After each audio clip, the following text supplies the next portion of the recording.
Bueno, estamos en el tercer estudio de Jesucristo y empezamos recordando que todo esto comenzó con la gran pregunta de Jesús a sus discípulos al decirle: ¿quién creen ustedes que soy yo? El famoso Pedro había contestado que él es el Cristo, el enviado de Dios. Y Jesucristo le dijo a Pedro que esto no solo salía de que él era muy inteligente o porque él sacó una conclusión muy buena, sino que Jesucristo le dijo a Pedro: Pedro, esto te lo ha revelado mi Padre. Y nosotros ahora que estamos empezando este estudio de nuestro Señor Jesucristo, creemos que es el Padre Celestial el único que puede revelarle al Hijo a todos aquellos que desean conocerlo a Él. No debemos olvidar también que habíamos visto el asunto de Juan 9, del ciego de nacimiento, y qué es lo que él tenía dentro de sí para que no pueda fallar su fe o fallar su creencia en aquel que le había dado la vida, en la vista. Porque aún vinieron sacerdotes y le dijeron que el que le había dado la vista era un pecador, así que no tenía que creer en él. Pero el ciego de nacimiento les dijo: bueno, miren, yo sé qué es lo que tengo, yo era ciego, ahora veo, así que creo en él. Y esta experiencia inamovible es la que tiene que estar en cada uno de nosotros en este estudio de Jesucristo, y es lo que vamos a aprender. Ahora, en el estudio anterior habíamos visto cómo el ángel Gabriel fue mandado por Dios. Si ven que Dios es el que revela a Jesús, Dios es el que manda al ángel, y habíamos dicho que ¿por qué no el ángel fue primero a hablar con José en lugar de ir a hablar con María primero? Así como en Génesis el ángel había bajado a hablar con Abraham y no con Sara, ¿sí? Porque la promesa o el plan de Dios iba a ir a través de él, porque él era el descendiente, él era el punto principal, y desde Abraham iba a venir todo esto que estamos viendo ahora. Pero dijimos, y entonces, si es que la descendencia de Abraham, de David y todo viene a través de José, entonces el ángel debía haber enviado a hablar con José, y José debía haber escuchado eso, y luego tenían un hijo con María, y todo se daba así. Pero sin embargo, Dios específicamente le mandó a Gabriel a hablar con María primero, y le dijo a María todo lo que va a suceder, y le dio esta noticia bomba a María, diciéndole que va a crecer tu pancita sin que hayas tenido relación con nadie, porque ahora estaba comprometida con José, pero no se habían unido todavía. Entonces el ángel le dice: pues va a crecer tu pancita antes de que te unas con José. Y luego tuvo que el ángel ir a hablar con José y decirle: tranquilízate, José, porque la pancita que está creciendo en María no es que fue un engaño de ella, sino que es el Señor Dios el que está haciendo todo este plan. Y también porque tenía que cumplirse lo del Génesis 3, que el Señor Dios, al hablar con la serpiente en el huerto de Edén cuando pecaron Adán y Eva, el Señor Dios le dijo a la serpiente: la descendencia de la mujer va a pisar la cabeza de tu descendencia.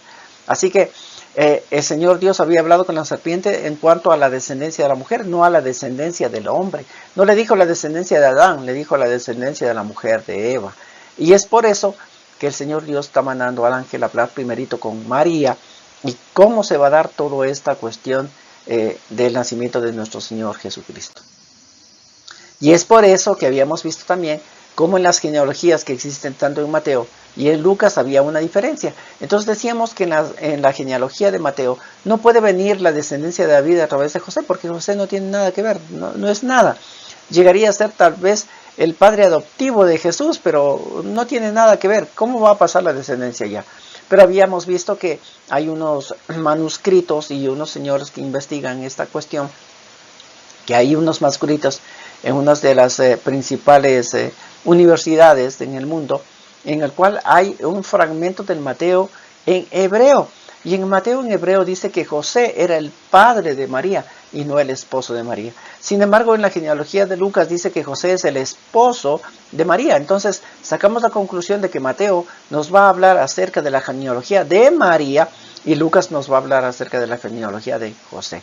Entonces ahí sí, Mateo se cumpliría exactamente que María viene de la descendencia de David y Jesús que sale de María, entonces vendría de la descendencia de David también, y se cumpliría también el Génesis 3, porque es de la mujer la que va a salir, la descendencia de ella es la que va a pisar la cabeza de la descendencia de la serpiente. Hasta ahí habíamos visto. Ahora, para continuar nuestro estudio, y vamos a ver algo especial en el lugar en el cual va a nacer nuestro Señor Jesucristo, primerito tenemos que hacer algo. tenemos que ver que nuestra Biblia, la Biblia que nosotros y cada uno de los comunes y silvestres cristianos tenemos, se dividen en el Antiguo Testamento y Nuevo Testamento.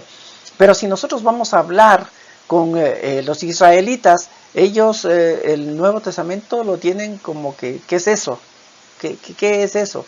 Son manuscritos, ok, están escritos muy bien, pero no son palabra de Dios, porque Dios solamente inspiró a la Torá y a los profetas, y eso únicamente está en el Antiguo Testamento nuestro, y que los israelitas lo llaman la Tanakh, que está compuesta por la ley, por los profetas y por los escritos.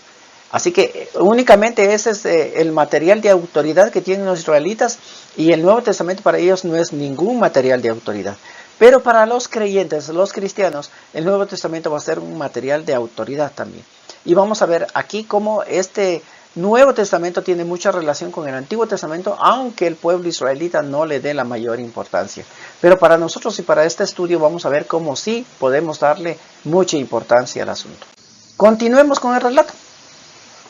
Y estábamos viendo el libro de Lucas en cuanto al nacimiento de nuestro Señor, y vamos a continuar con eso. En Lucas 2 dice, poco antes de que Jesús naciera,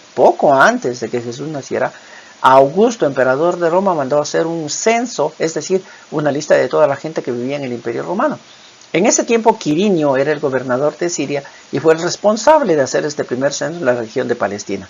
Ahora, si nosotros buscamos a los historiadores, uno de ellos, bien conocido por mucha gente, es Flavio Josefo, que es un judío historiador, Flavio Josefo, y dice que en realidad sí hubo un censo cuando Augusto César y Quirinio estaban en funciones gubernamentales, pero que este censo se dio en el año 5 antes de Jesucristo.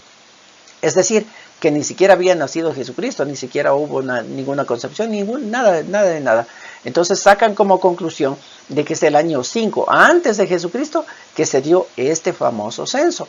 Pero veamos qué nos dicen las Escrituras en relación con esto. Pero en todo caso, acabamos de ver que un historiador judío acaba de decir que el censo sí se realizó, que sí está en la historia este famoso censo. Lucas 2.3 dice, todos tenían que ir al pueblo de donde era su familia para que anotaran sus nombres en esa lista. José pertenecía a la familia de David y como vivía en Nazaret, tuvo que ir a Belén para que lo anotaran, porque mucho tiempo antes allí había nacido el rey David. Lo acompañó María, su esposa, que estaba embarazada. Ahora, todo esto va a acontecer, ¿por qué? Porque en el Antiguo Testamento nuestro, o en la Torá, o en la Tanakh, que es en los manuscritos de los israelitas, existe un profeta que se llama Miqueas. Y en Miqueas 5.2 nos va a hablar acerca de esto, aunque los israelitas dicen que no está hablando absolutamente nada del Mesías, sino que está hablando acerca del pueblo de Israel. Muchas de las profecías que van a ver en el Antiguo Testamento hablan del pueblo de Israel y no del Mesías. Pero en todo caso, nosotros vamos a ver cómo se relaciona. Pero aquí está José. Hay este censo que lo acabamos de ver, que sí es verdad, que está en los anales de la historia. Entonces José, que es descendencia de David, que tiene que ir a su lugar de origen, porque así ha sido decretado, que cada uno tiene que censarse en su lugar de origen, entonces tiene que salir de Nazaret, donde vivían, e ir a Belén, en donde era la ciudad de David, y ahí era de donde eran sus raíces, entonces ahí debía haberse censado. Y empezaron el viaje, y Miqueas 5.2 lo dice, que ahí en Belén tenía que suceder algo muy interesante. Mientras estaban en Belén, habían llegado a Belén, y mientras estaban en Belén, a María le llegó la hora de tener su primer hijo. Como no encontraron lugar en ningún hotel, los dejaron pasar la noche en una casa en el lugar donde se cuidan los animales. Cuando el niño nació, María lo envolvió en pañales y lo acostó en un pesebre. Nosotros siempre tenemos en nuestra cabecita el asunto del pesebre, como hemos visto en las películas, o como se hacen las figuras, los dibujos, y todo aquello que vemos como a una especie de Moisés, en donde María lo pone al bebé. Pero sin embargo, en la historia podemos ver que en ese entonces no había ningún Moisés en un lugar en donde podían acostar al bebé, sino que eran unos bebederos de las ovejas, y estos bebederos eran hechos de piedra. Y en uno de esos lugares que se utilizaba para beber las ovejas o para poner agua, María usó ese bebedero hecho de piedra y puso al bebé con pañales ahí en ese bebedero hecho de piedra. Así que no hay ningún Moisés, no hay ninguna cosa tan linda y tan suavecita como para poner aquel niño que había nacido ahorita, sino en una cosa de piedra, ahí lo puso. Pero esto iba a ser una gran señal. Todo esto estaba sucediendo porque el Señor Dios, que es el Padre que está revelando a su Hijo, está dando una revelación a todos aquellos en ese tiempo. Esa misma noche unos pastores estaban cuidando sus ovejas cerca de Belén. De pronto un ángel de Dios se les apareció y la gloria de Dios brilló alrededor de ellos. Los pastores se asustaron mucho, pero el ángel les dijo: no tengan miedo, les traigo una buena noticia que les dejará muy contentos. Su Salvador acaba de nacer en Belén, es el Mesías del Señor, lo reconocerán porque está durmiendo en un pesebre envuelto en pañales, y ahí está la señal. Por eso aconteció aquello. Esa era la gran señal para estos pastores que vayan corriendo. Y miren, ahora, ¿cuál era la gran sorpresa? Primero, de que se le aparecieron ángeles, y se apareció una multitud de ángeles cantando. Eso era algo increíble para con ellos el estar mirando, porque ya vamos a ver que todo ese tiempo no había ninguna pronunciación de Dios, todo estaba en silencio. Dios no hablaba en esos tiempos, en esos lugares. Pero sin embargo ahora, y el ángel les dice a los pastores, pues mire, la sorpresa es que hoy, el día de hoy, ha nacido aquí en Belén su Salvador, el Mesías, al Mesías que están esperando, al Mesías Redentor, al Mesías que les va a dar la libertad. El ángel le dice a los pastores, y porque los pastores son judíos y solamente tienen la Tanakh en su cabecita, no hay, ni siquiera existe el Nuevo Testamento, solamente es la Tanakh. Y les dice el ángel a los pastores: ha nacido su Salvador, ha nacido el Mesías. ¿Y cómo? Pues vayan a Belén, y el punto clave es que lo van a reconocer porque este niño está en un pesebre envuelto en pañales, en un lugar de bebederos de los animalitos, de las ovejas, envuelto en pañales. Ahí lo van a reconocer, que ese es el Salvador y ese es el Mesías. Es algo increíble, no podían haber sucedido de esa manera. Los pastores fueron deprisa a Belén y encontraron a María y a José y al niño acostado en el pesebre. Luego salieron y contaron lo que el ángel les había dicho acerca del niño. Todos los que estaban allí se admiraron al oírlos. María quedó muy impresionada por todo lo que estaba sucediendo y no dejaba de pensar en eso. ¿Qué no van a quedar impresionados? Imagínense, le están diciendo que el Redentor, el Salvador, el Mesías, el ungido de Dios, está acostado en un pesebre envuelto en pañales. Y en una casita ahí, en un establo de animalitos. Y sin embargo el ángel les dice a los pastores: este es el Salvador de ustedes. ¿Cómo no van a estar tan impresionados? ¿Y cómo no van a contar a María, a José y a todos los que están reunidos qué es lo que acaban de ver con estos ángeles? Ahora, esto está escrito en Miqueas, como lo habíamos visto. Todo esto está sucediendo porque el Señor Dios quiere dar ya a conocer a aquel que es el Redentor, aquel que es el Mesías, aquel que es el Hijo. Por eso Jesucristo le dice al apóstol Pedro: esto te lo ha revelado mi Padre. Y es porque el Padre revela. Y miren, en Miqueas 5, desde el 2 hasta el 4, el Señor Dios había ya establecido hace muchísimo tiempo atrás qué es lo que iba a suceder. Dice: pero tú, Belén Éfrata, entre los pueblos de Judá, eres un pueblo pequeño, pero llegarás a ser muy importante. En ti nacerá un rey. Allí en Belén nacerá un rey. En el tiempo de Miqueas lo dice así: de familia muy antigua, que gobernará sobre Judá. Dios nos va a abandonar hasta que nazca ese rey. Y esto es recontra que es súper importante, porque mire, según los historiadores, no hay palabra de Dios durante 400 años antes de que nazca en Belén aquel que el ángel está diciendo a los pastores que es el Mesías. No hay palabra de Dios, nadie ha escuchado absolutamente nada. Dios ha estado en silencio. Es como dice aquí el libro de Miqueas, es como que Dios los abandonó. Pero los abandonó ¿hasta cuándo? Hasta que nazca ese rey, aquel que ahorita está siendo anunciado. Luego de su nacimiento, dice Miqueas 5:3, los que hayan quedado con vida se reunirán con los demás israelitas. Entonces Dios les dará a ese rey toda su fuerza y poder para dirigir a su pueblo y hacerlo vivir en paz. Ese rey extenderá su dominio hasta el último rincón de la tierra. Y esto es profecía para los últimos tiempos también. Porque ese rey que ha nacido en Belén, que los ángeles dicen que es el Mesías, que es el Redentor, que es el Salvador de estos judíos, dice aquí en Miqueas la profecía que ese rey va a tener la fuerza y el poder que Dios le va a dar, pero que su dominio va a ser extendido a toda la tierra. Y eso todavía no lo vemos, eso sucederá en el milenio y luego en la nueva tierra y el nuevo cielo.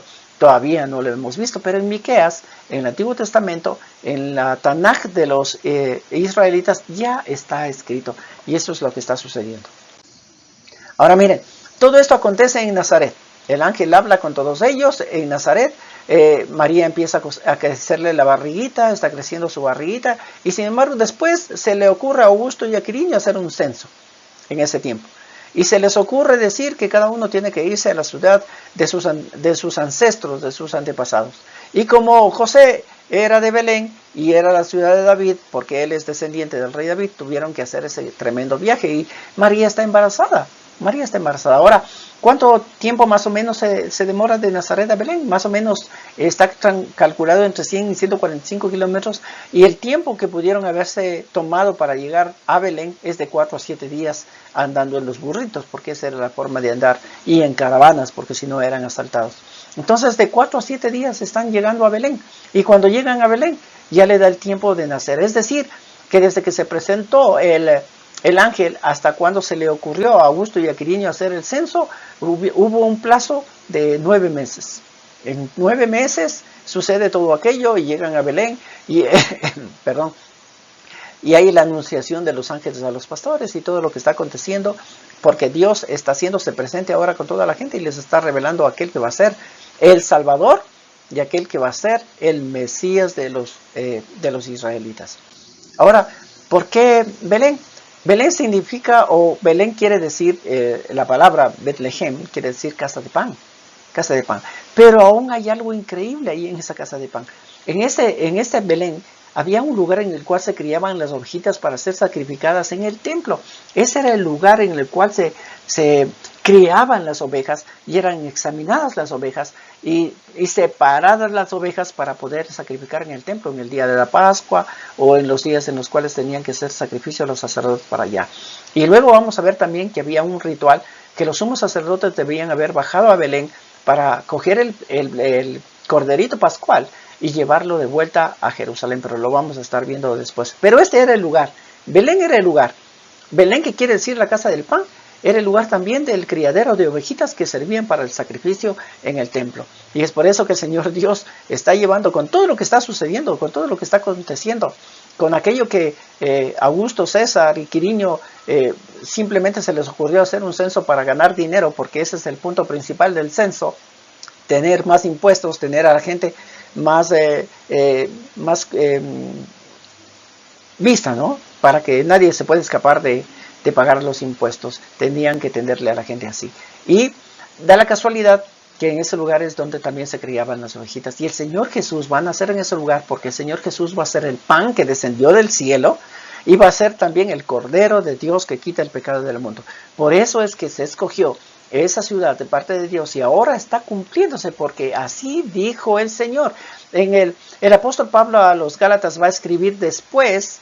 Ya saben que ahorita no hay el Nuevo Testamento, después va a haber el Nuevo Testamento y en una de las cartas que el apóstol Pablo va a mandar a los Gálatas les va a decir, pero cuando llegó el día señalado por Dios, Él envió a su hijo que nació de una mujer y se sometió a la ley de los judíos. El día señalado, simplemente el plan de Dios está corriendo y de pronto Él pone en el corazón de las personas hacer algo para cumplir aquel plan que está corriendo.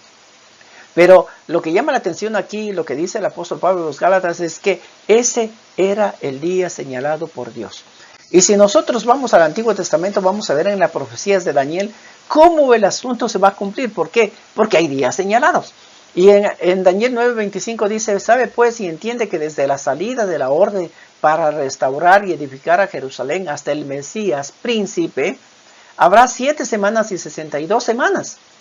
Es decir, desde ese día en el cual Darío les dijo a los judíos que por favor salgan y construyan nuevamente Jerusalén. Desde ese tiempo empezaba a correr el tiempo que el Señor Dios había determinado. Porque así dice, desde la salida de la orden para restaurar y edificar a Jerusalén hasta el Mesías príncipe. Habrá 7 semanas y 62 semanas. Se volverán a edificar la plaza y el muro en tiempos angustiosos. Y después de las 62 semanas se quitará la vida al Mesías. Así que el tiempo estaba establecido y la profecía ya estaba dicha de parte de Daniel. El Mesías iba a vivir hasta las 69 semanas. En las 69 semanas iba a ser quitada la vida al Mesías. Y eso va a ocurrir en la cruz del Calvario. Entonces, si ya estaba establecido el tiempo, ya estaba pronosticado todo este tiempo, entonces si el Mesías va a ser quitada su vida en las 69 semanas, entonces corramos el tiempo, porque el Señor Jesús vivirá en en Israel entre 30 y 33 años.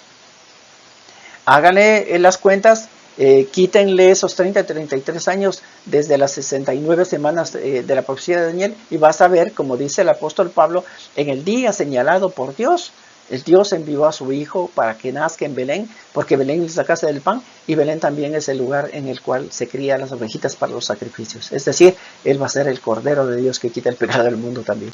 Por ende, aquí vemos cómo los textos del Nuevo Testamento nos están reflejando la historia, la realidad que está sucediendo de aquello que Dios habló en el Antiguo Testamento. Aunque los israelitas no le den importancia a los cristianos, tenemos una fuente de autoridad que nos va a relatar tal cual el Señor Dios está revelando a su Hijo. En este Nuevo Testamento está revelando a su Hijo de todas aquellas cosas que en el Antiguo Testamento también ya lo había dicho a su pueblo, al pueblo de Israel. Pero sin embargo ahora con el Nuevo Testamento nos está dando revelación a aquellos que son cristianos o aquellos que son la iglesia de Jesucristo. Nos veremos en una oportunidad para ver más cosas que están sucediendo en la vida de nuestro Señor. Dios me los bendiga muchísimo.